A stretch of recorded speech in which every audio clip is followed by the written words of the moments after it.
Olá amigos do canal, mais um vídeo para vocês. Pessoal, mais um vídeo aqui referente ao o 308, tá? Com motor THP. Vamos utilizar como referência o motor THP, né?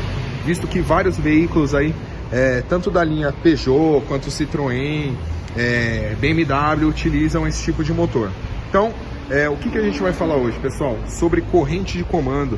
Sabe aquele barulho de manhã quando você dá partida no carro, o carro tá frio e você escuta aquela rajada no motor, você acha que pode ser até o próprio motor do seu carro dando problema? Pois é, pessoal. Sabia que pode ser esse cara aqui, ó, essa corrente aqui? Pois é. Então, se você tem dúvida, acompanhe os vídeos no canal, a gente vai mostrar, esse carro já está desmontado, a gente vai mostrar para vocês aí o passo a passo, o que vem acontecendo, quais passos vão ser tomados nesse veículo, para você talvez resolver o seu problema também dessa forma, tá certo? Então fica essa dica, um abraço e até o próximo vídeo.